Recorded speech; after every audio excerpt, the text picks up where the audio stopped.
Primera carta del apóstol Pedro, capítulo 1, versículo 18 en adelante. Leo las escrituras que dicen de la manera siguiente. Acompáñenme con su Biblia o con su dispositivo. Dice el verso 18, Primera de Pedro, capítulo 1, verso 18, dice que fuiste rescatados de vuestra vana manera de vivir, la cual recibiste de vuestros padres, no con cosas corruptibles como oro o plata, sino con sangre preciosa de Cristo, como de un cordero sin mancha y sin contaminación, ya destinado desde antes de la fundación del mundo, pero manifestado en los postreros tiempos por amor de Cristo. Verso 21 dice, y mediante el cual creéis en Dios, quien le resucitó de los muertos, le ha dado gloria para que vuestra fe y esperanza sean en Dios. Amén.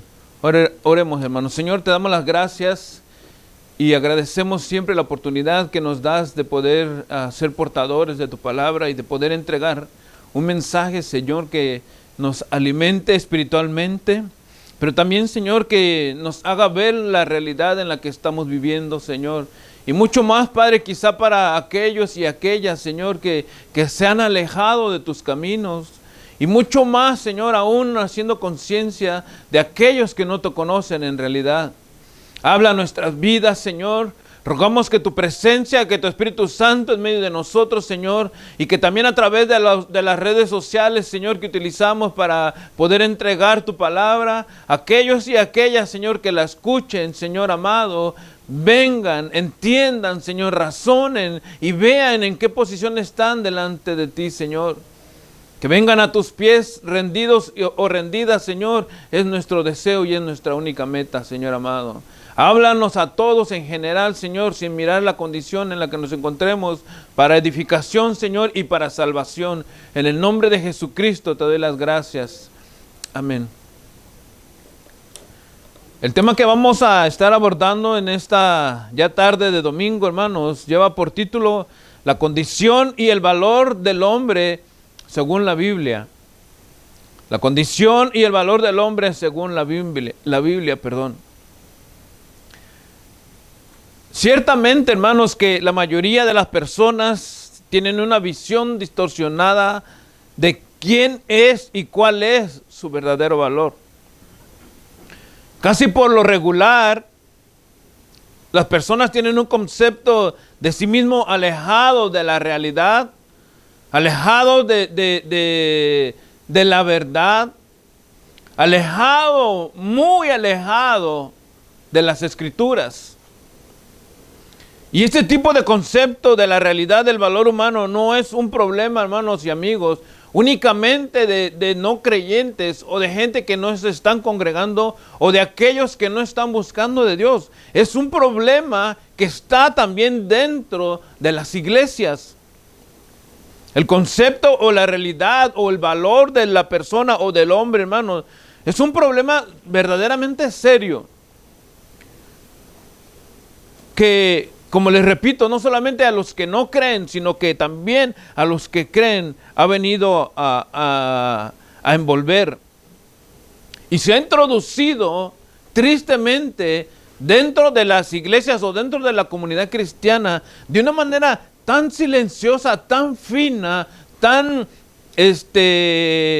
digamos, tan callada, que la gente o los feligreses o los creyentes no se dan cuenta. Y quizá no tanto sea el compromiso o la responsabilidad de ellos, sino más bien quizá desde los púlpitos, porque no se habla en realidad de ese valor o de esa posición de la gente, hermanos. Y es común en nuestros tiempos que las personas piensen que son valiosas.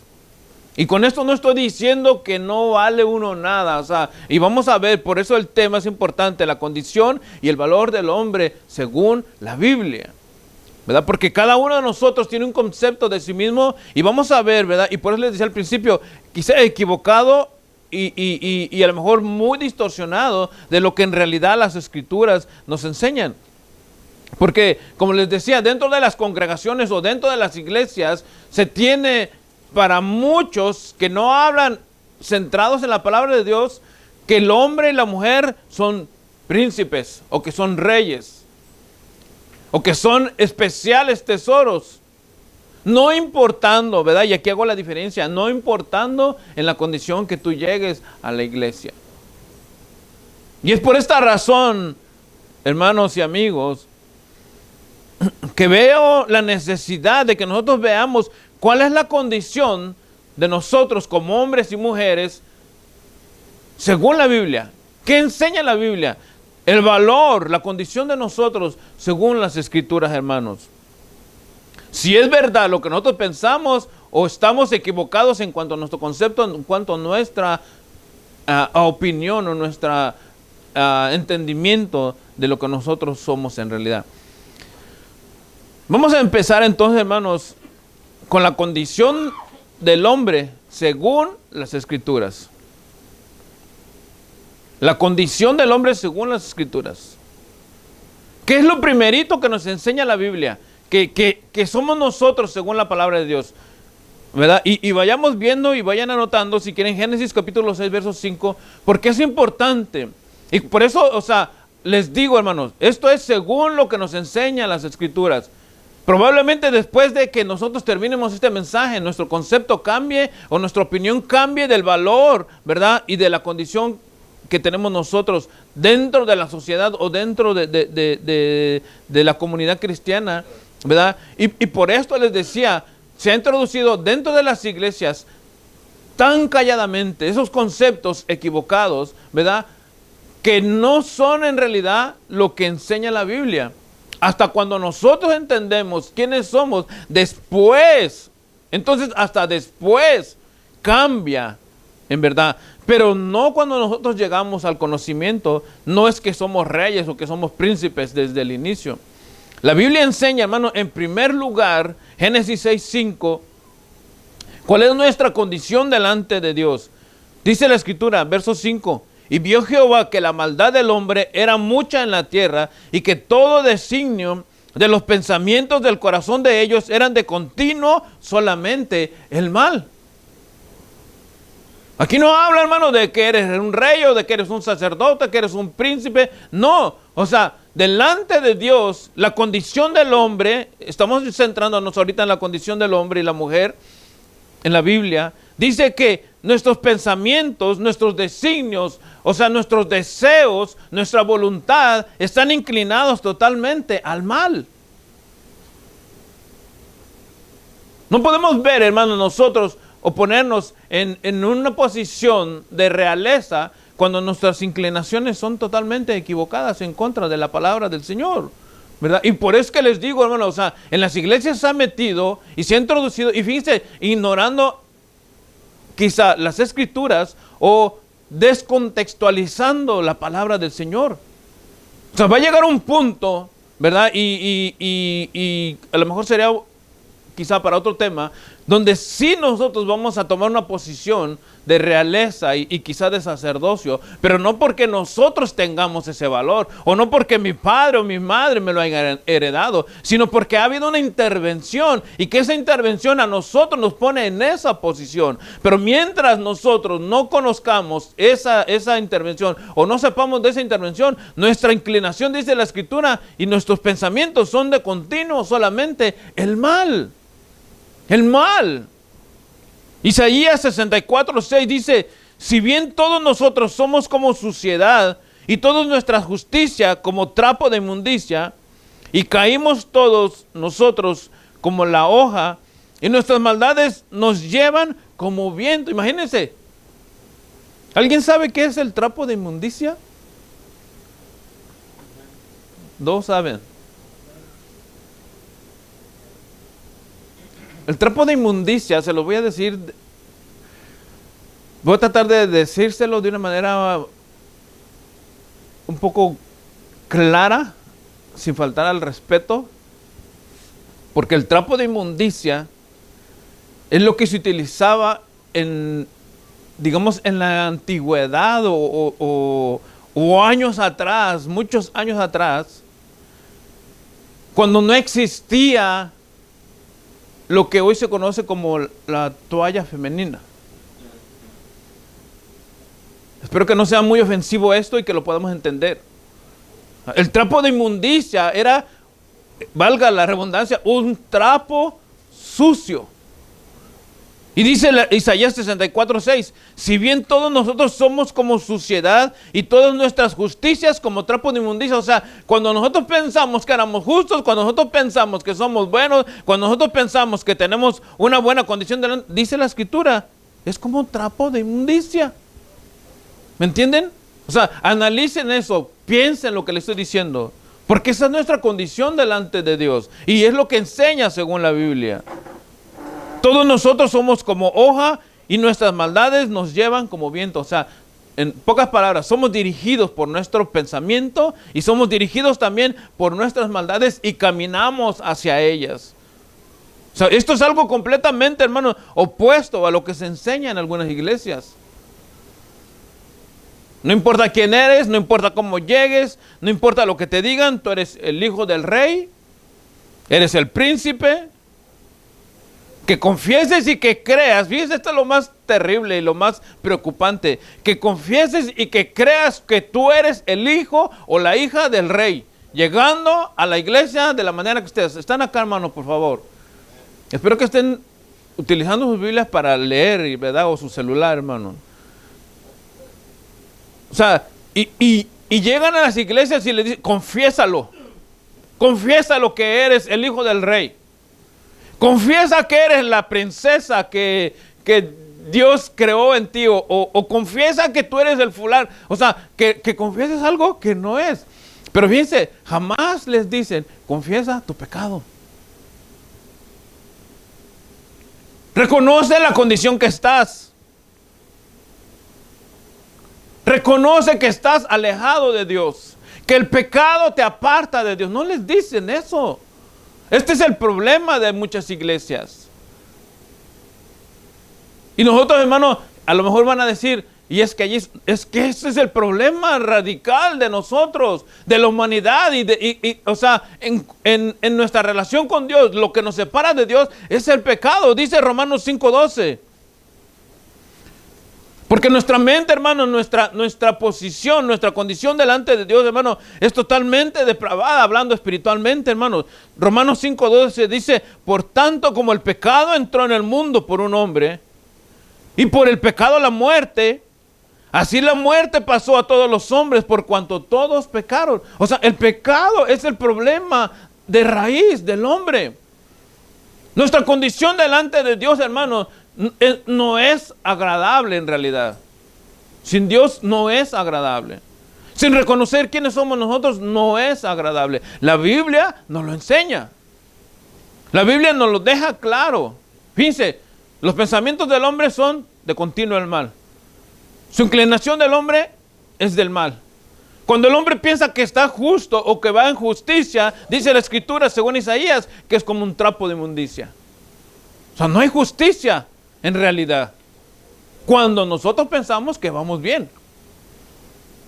Y para ponerle la cereza al pastel, el pecado nos separa de Dios. Dice, por tanto, como el pecado entró en el mundo por un hombre y por el pecado la muerte, o sea, cuando el hombre, en este caso Adán y Eva, desobedecieron al Señor, la Escritura dice que el Señor les dijo a ellos, cuando comas o tomes de este árbol, ciertamente morirás. Entonces ellos desobedecieron y al desobedecer ellos acarrearon la muerte, no una muerte instantánea, una muerte espiritual. Y dice la Escritura, por tanto como el pecado entró en el mundo por un hombre, por Adán y Eva entró, el pecado dice, y por el pecado la muerte, o sea, al desobedecer ellos recibieron la muerte y esa muerte se pasó, dice, así la muerte pasó a todos los hombres por cuanto todos pecaron. O sea, ahora nosotros ya no podemos decirle, es culpa de Adán y Eva.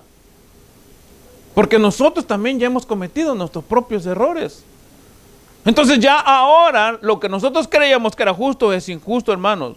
Entonces el pecado es la peor enfermedad espiritual, hermanos, que alguien puede tener en esta vida. Y nadie, hermano, está exento de ello.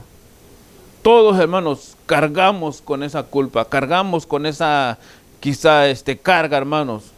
Todos estábamos muertos, o todos, algunos todavía continúan muertos espiritualmente hablando, hermanos.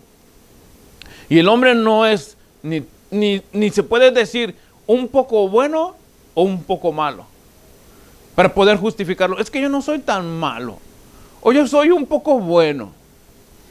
Bueno, en realidad yo creo que yo soy más bueno que malo. Y allí se la va llevando uno y cuando se presenta la oportunidad, sacas a la luz lo que en realidad eres, lo malo que eres, hermanos.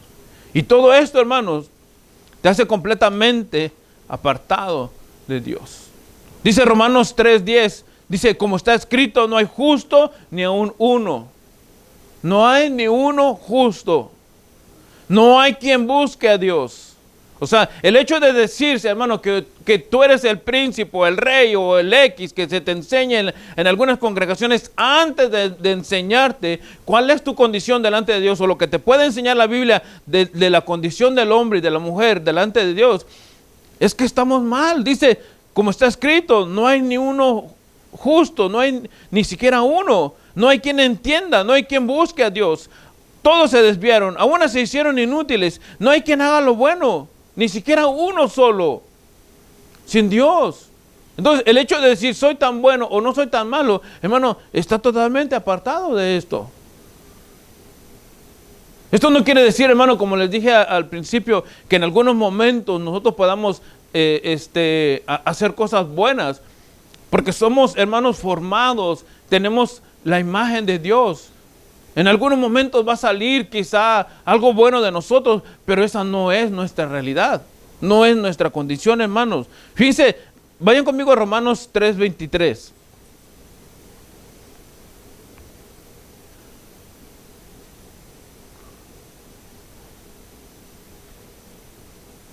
Nuestra condición de depravación, nuestra condición de perversidad, hermanos, lo único que hacía para nosotros es la muerte, hermanos. Más bien nos dirigía o nos dirige hacia la muerte. Romanos 3:23 dice, por cuanto todos pecaron y están destituidos de la gloria de Dios. O sea, nuestra condición, hermano, no es, o sea, siendo honestos y analizándonos, ¿verdad? Porque analizamos nuestra vida y pensamos que la llevamos bien y pensamos que vamos en buen camino y que llevamos el rumbo correcto, hermano. Pero analizando lo que dicen las Escrituras, ni siquiera estamos bien y no vamos en un camino correcto. Estamos desviados totalmente. Por eso, hermanos y amigos, es importante que nosotros sepamos cuál es nuestra condición. O sea, no podemos seguir viviendo, hermanos, y que la gente nos siga engañando, o que pastores sin escrúpulos nos sigan engañando, sin dejarnos saber cuál es nuestra condición delante de Dios.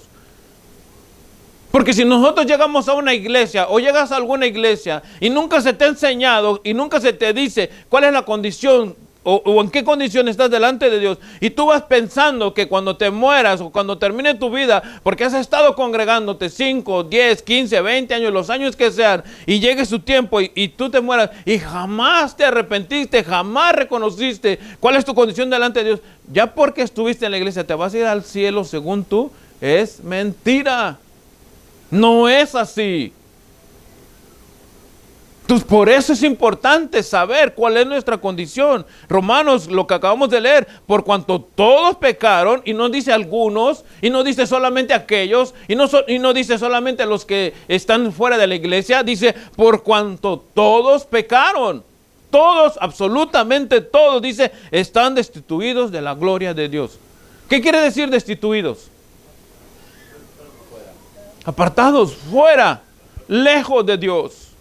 No hay, hermano, una posibilidad de que tú te acerques a Dios cuando estás en pecado.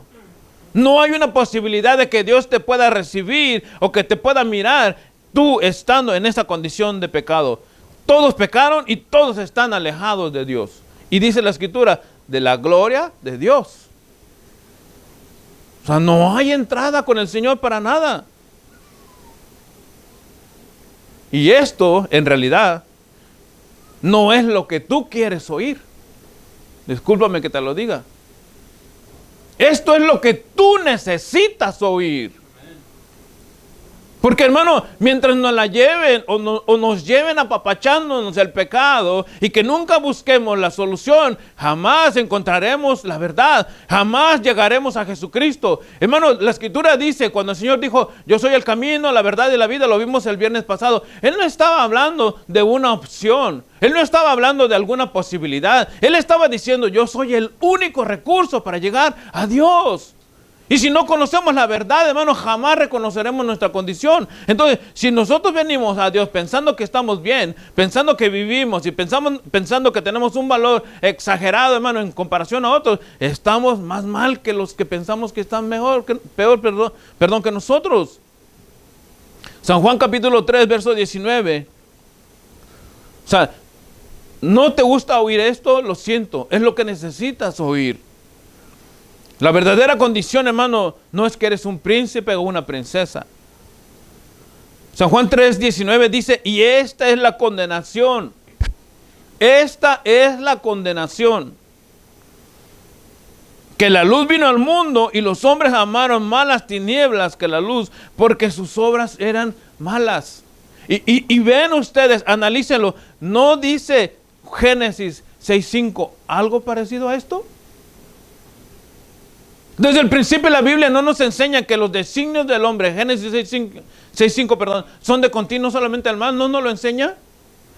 ¿Y qué dice el Señor a través de Juan en el versículo 19 de este capítulo 3? Y esta es la condenación, que la luz vino al mundo. ¿Quién era la luz o quién es la luz? Jesucristo, dice, vino al mundo y los hombres amaron más las tinieblas que la luz. ¿Y qué dice Génesis 6:5? Porque los designios del hombre son el mal. Isaías 64, cuando nosotros pensamos que estamos haciendo cosas justas, ¿qué dice? Trapo de inmundicia. Pero viene Jesús al mundo y se presenta como la solución del mundo, ¿verdad? ¿Y qué dice el mundo? No te necesito. Yo estoy bien. Yo tengo un valor sumamente alto. Entonces, hermanos y amigos, vemos que los pensamientos del hombre, que los designios del hombre, sí de verdad están equivocados. Amaron más las tinieblas porque sus obras eran malas. Y nos dice Isaías que es como el viento que nos vamos arrastrando hacia nuestras maldades. Entonces, esa es el verdadero, o esa es la verdadera condición del hombre según las Escrituras. Perversos, malos, llenos de pecado, apartados de la gloria de Dios, sin esperanza, y cuando viene la oportunidad, la rechazamos. Porque no me van a decir, hermanos, que cuando ustedes llegaron a Cristo, en el primer instante que oyeron Jesús, corrieron. Algunos lo rechazamos, y digo rechazamos porque a mí me tocó también. ¿Por qué? Porque nuestra religiosidad tenía un caparazón grueso para atravesar. Algunos tardamos meses, algunos tardamos años. Y qué bueno que ya estamos acá en su presencia del Señor. Pero este versículo se hizo realidad un día en nuestras vidas. Amamos más la maldad, amábamos más el pecado, amábamos más la idolatría, amábamos más la religión que nuestra vida. ¿Me entienden? O sea, rechazamos la luz de Dios. Porque esa era nuestra condición.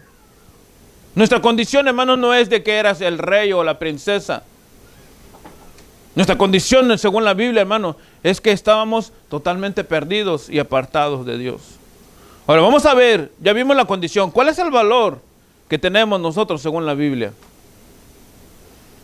Cuando nosotros pensamos y oímos decir que Jesucristo, o que Dios, envió a Jesucristo a morir por nosotros según la cruz, hermano, a morir en la cruz, nosotros quizá automáticamente decimos, ya Jesús murió, ahora yo ya soy salvo.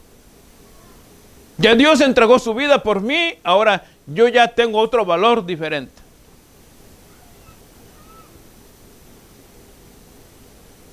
Pero esto es lo que enseña la Biblia en realidad. Esto es lo que nos enseñan las Escrituras.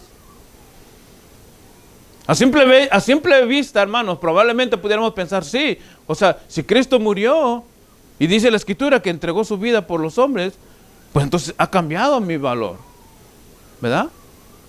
así de por encimita. El Salmo 8:4 dice: ¿qué es el hombre para que tenga de él memoria? Y el hijo del hombre para que lo visites. O sea, ¿qué tienes tú para que Dios te pueda ver con un valor mayor al de su hijo? ¿Qué tienes tú? Fíjense, cuando nosotros pensamos que tenemos valor, o que somos especiales tesoros nosotros, hermanos, volvemos al origen de nuestra vida, o al inicio de nuestra creación, hermanos. Y fíjense lo que dice de Génesis 3:19. Con el sudor de tu rostro comerás el pan hasta que vuelva a la tierra. Con el sudor de tu rostro comerás el pan hasta que vuelvas a la tierra. Porque de ella fuiste tomado, pues eres ¿qué? Polvo. Y al polvo volverás. ¿Cuál es tu valor? Tierrita, dicen. Polvo. O sea, fíjense, hermano, cómo las escrituras no nos dejan perdernos. No nos dejan engañarnos. No nos dejan, hermano, que empecemos. Miren, algunos pastores se alocan tan feo se alocan, ¿verdad? Y les voy a respetar el término pastores, que ni lo deberían de tener. Y empiezan a meter a la congregación en unas ilusiones, o en algunas quizá emociones que sobrepasan, hermano, la realidad. Hace poco yo miré un video de un hermano, ¿verdad? Él lo estaba compartiendo y yo lo miré porque me llamó la atención. De que un pastor invitó a otro pastor, igual de loco los dos. Y el pastor invitado estaba haciendo vino. Milagrosamente estaba convirtiendo el agua en vino en la congregación. Y yo cuando lo vi me llamó la atención, porque sí, literalmente tiene un vaso vacío y tiene un vaso con agua. Y lo cambia al vaso vacío y empieza el líquido que supuestamente es agua, empieza a tomar un color así como rojizo. Y el hermano le dice al pastor: pruébelo. Y el otro pastor le toma y sí, es vino, y empieza la maravilla y la gente se empieza. Hermano, o sea, ¿cómo contagian a la gente? Porque despuesito viene la sacazón de dinero. Como todos están viendo los milagros, ¿quieres tú ver un milagro en tu vida? Entonces, pacta, empieza a sembrar. Y empieza, hermano, todo ese tipo de formas de exprimir a la gente, que no son correctas ni sanas. Entonces, pero la gente, hermano, se lleva y se va dejando guiar por lo que les dije al principio, hermanos. Descontextualizan la palabra. Porque leyeron en la Biblia que el Señor convirtió el agua en vino, entonces ya cualquier loco puede convertir el agua en vino. Porque oyeron, hermanos, en la Biblia, o vieron en las Escrituras, que la sombra de Pedro sanaba a los enfermos, ya cualquier sombra va a sanar enfermos. O cualquier hombre que se diga el ungido o la ungida. No, hermano, por eso nosotros debemos de entender cuál es nuestra condición y nuestro valor delante de Dios. Hermano, poniendo los pies firmes en la tierra, de verdad que vamos a reconocer cuando el sacrificio de Jesucristo llega a nosotros o a nuestro oído, vamos a saber verdaderamente quién es Jesús. Si yo les pregunto, hermanos, ¿cuál es la vida eterna? A nuestros hermanos y amigos que nos miran a través de las redes sociales, ¿quién me dice qué es la vida eterna? ¿Cuál es la vida eterna según las Escrituras que enseña la palabra de Dios? No es, hermano, la vida eterna que te vayas al paraíso y que el león empiece a jugar con el corderito y que la serpiente se te enrolle en el cuello y tú la empiezas a acariciar porque ya estás en la vida eterna. Esto no es la vida eterna. Dice la Escritura, capítulo 17 del Evangelio según San Juan: esta es la vida eterna, que te conozcan a ti, el único Dios verdadero, y a Jesucristo, su Hijo, a quien has enviado. Esta es la vida eterna. Esto es lo que el hombre necesita saber, pero jamás reconocerás tú este valor y esta condición, del sacrificio de Jesucristo si no reconoces tu condición y tu valor en realidad. Entonces, ¿cuál es nuestro valor? ¿Vamos a comer de nuestro sudor? Y trabajaremos la tierra hasta que vuelvamos a la tierra, porque de la tierra hemos salido. Entonces, ¿cuál es nuestro valor?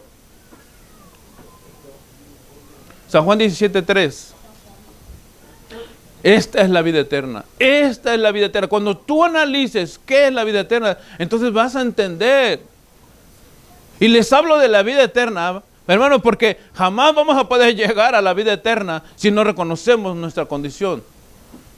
Que la Biblia nos enseñe, eso es lo bueno, es lo rico, es lo sabroso. Y no que andemos allá payaseando, que andamos en las nubes, que el polvo cae, el polvo de oro cae y que lo podemos tomar. Imagínense, hermano, el oro tiene un valor, ¿sí o no? No sé cuánto cuesta el valor en dólares, perdón, el oro en dólares. Si en las iglesias que cae polvo de oro, ¿por qué no lo juntan y lo venden? ¿Por qué no los hermanos que dicen que sí han recibido el polvo de oro, hermano? ¿Por qué no lo juntan y lo venden? ¿Es literal el oro? Si es literal, se puede vender, ¿sí o no? ¿Qué es más caro, el oro o el petróleo? Imagínense que un día se les ocurre decir que empieza a caer el oro negro. La gente lo va a creer porque están en esa locura. Pero cuando tú les hablas de esto, hermano, es como les decía hace rato, esto no es lo que tú quieres oír, es lo que tú necesitas oír. Es lo que te va a llevar a conducirte a ese punto que te digo, de conocer verdaderamente la vida eterna. Y que salgamos de esa solución, de esa condición, perdón. Entonces, ¿cuál es la solución? Según la Biblia nos dice que cuál es nuestra condición y cuál es nuestro valor, también la Biblia nos dice, hermanos, cuál es la solución. El hombre no tiene solución en sí mismo, hermano. El hombre está perdido por sí solo.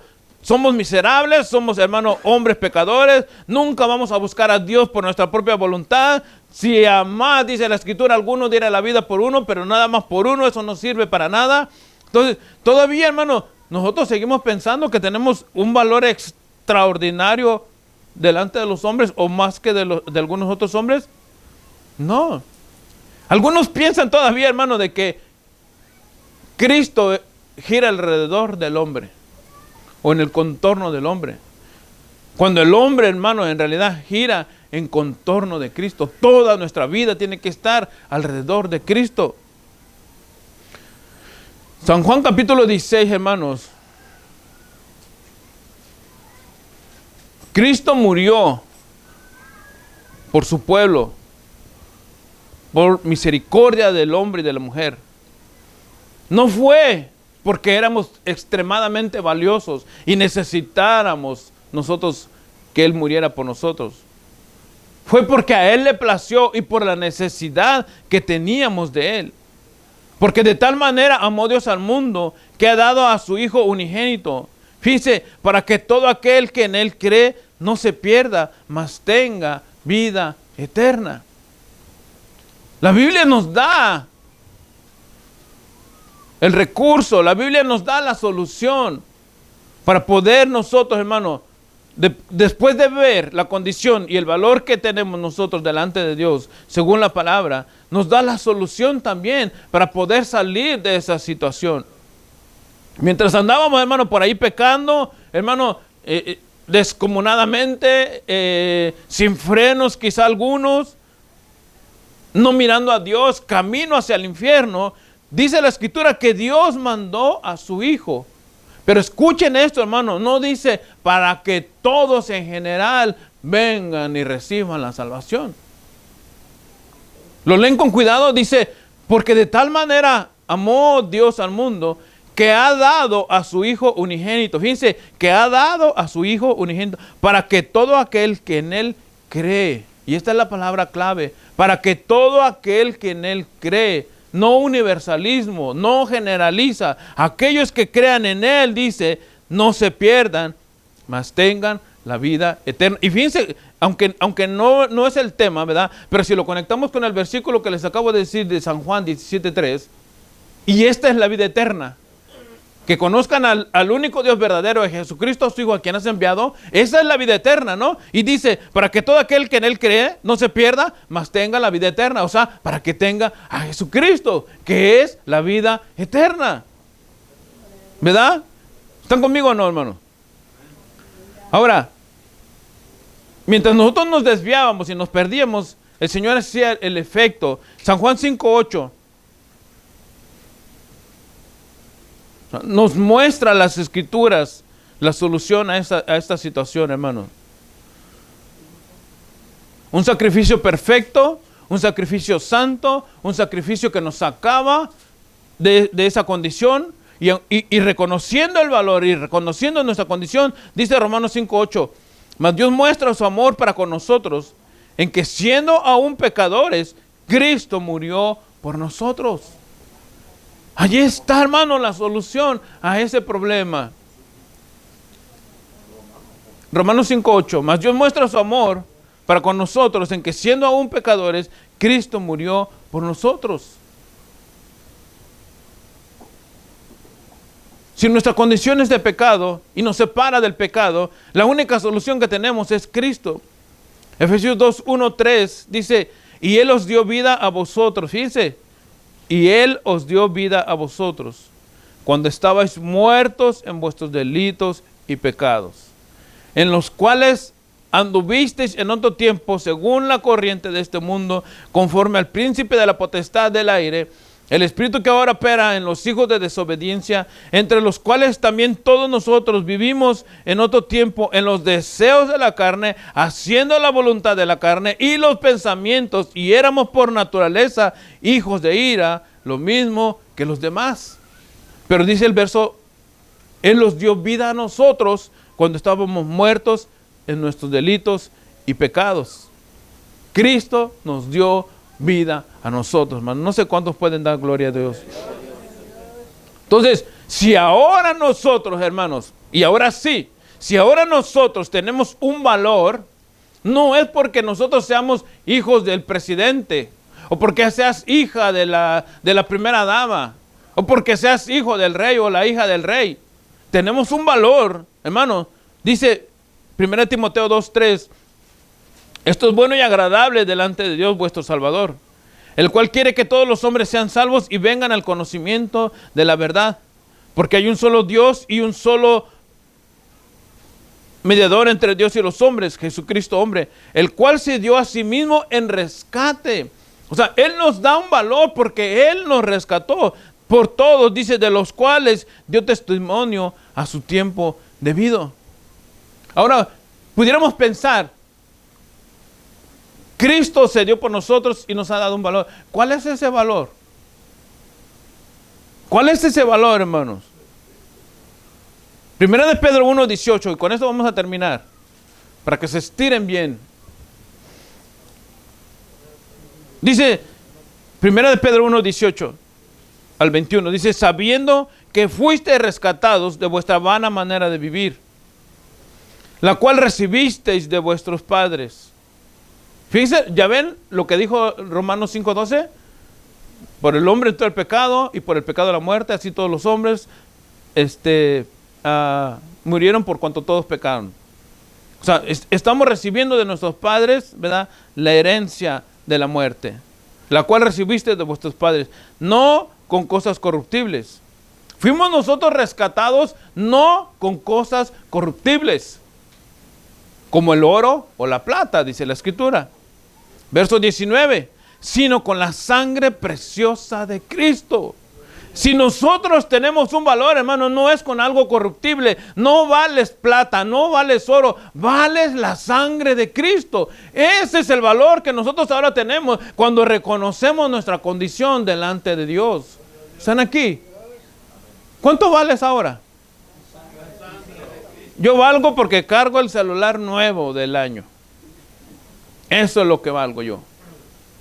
Yo valgo porque tengo el carro nuevo del año y mi vecino trae una carcacha todavía. Yo valgo más.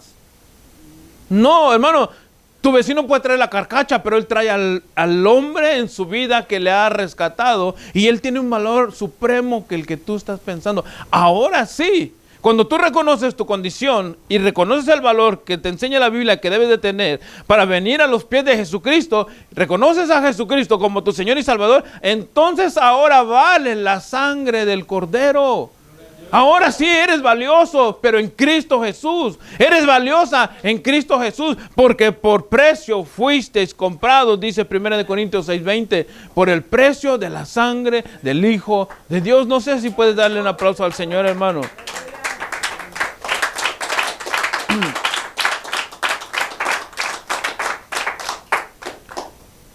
Leo el verso 20 y 21 para finalizar. Dice, aún el 19, sino con la sangre preciosa de Cristo, como de un cordero sin mancha y sin contaminación, ya destinado desde antes de la fundación del mundo, pero manifestado en los posteros tiempos por amor de vosotros, dice, mediante el cual creéis en Dios, quien le resucitó de los muertos, le ha dado gloria para que vuestra fe y esperanza sean en Dios. Para que tu fe y tu esperanza no recaiga en lo que tú piensas que vales o eres, sino para que tu fe y esperanza totalmente sea depositada en Dios. Tu seguridad sea en Dios. Amén. Vamos a orar, hermano. Cierra tus ojos.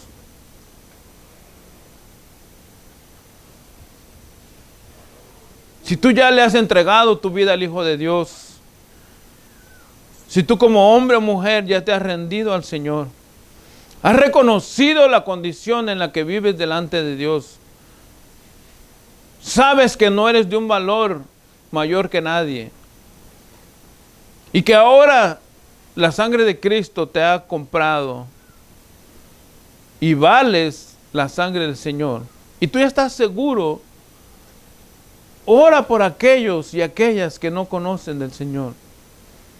Aquellos que quizá todavía su concepto equivocado los mantiene cegados. Yo te invito, si quieres en esta hora recibir a Jesucristo, ahí donde estás, cierra tus ojos. Reconoce tu condición donde estás. Reconoce que fuera de Dios no hay nada. Reconoce que eres un pecador. Tu condición sin Dios, según las Escrituras, es que estamos apartados de la gloria de Dios. Nuestro destino es la muerte. Esa es la condición del hombre y de la mujer sin Dios, según la Biblia. Pero Jesucristo nos ha comprado. Él ha pagado un precio que no es un valor corruptible ni de oro ni de plata.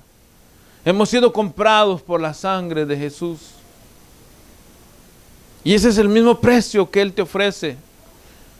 Reconoce tu maldad, reconoce tu pecado y ven a Él. Arrepiéntete de vivir como estás viviendo hasta ahora. Y voy a utilizar esta frase que dije quizá en el intermedio del mensaje. Quizá esto tú no es lo que quieres oír, pero sí es lo que necesitas oír. Ven a Jesús. Ven a Él, es el único que puede cambiar tu futuro, tu destino. ¿Quieres reconocerlo como tu Señor y Salvador? Repite conmigo esta oración y dile, Señor Jesús, en esta hora reconozco que soy pecador, reconozco que soy pecadora. Reconozco, Señor, mi condición delante de ti, que soy un depravado, una depravada mentalmente o espiritualmente hablando, Señor. Reconozco, Señor, que todos mis pensamientos me guiaban al mal. Reconozco, Señor, que lo que yo pensaba que era justo es como un trapo de inmundicia según tu palabra, Dios. Pero también reconozco, Señor, que tú has venido a mí y me has dado vida eterna, que tu sangre preciosa me ha comprado, Señor, y que ahora valgo tu sangre, Dios, y no lo que yo pensaba que valía. Por eso reconozco, Señor amado, que en esta hora, Padre, que tú eres mi Dios y mi Salvador. Reconozco que fuera de ti no hay nada ni nadie, Señor, que pueda salvarme. Reconozco que fuera de ti yo estaba perdido o perdida. Reconozco, Señor, que tú eres mi único y absoluto Salvador. Me rindo a ti en esta hora, Señor. El valor que ahora tengo es el valor que tú has puesto por tu sangre, Señor. Y te doy las gracias por ello, Padre. Anota mi nombre en el libro de la vida. Guíame a vivir una vida digna, Señor, como un creyente verdadero. Y abre mis oídos, Señor, para cuando yo oiga palabras equivocadas, Señor, que estén, Señor, descontextualizadas de tu santa palabra, para poder, Señor, apartarme de ello. Pero también guíame, Señor, cuando oiga tu palabra, Señor, y aunque no me guste, yo sé que es saludable para mí. En el nombre de Jesucristo, Señor, te doy las gracias. Te recibo como mi único y Dios y Salvador. Amén.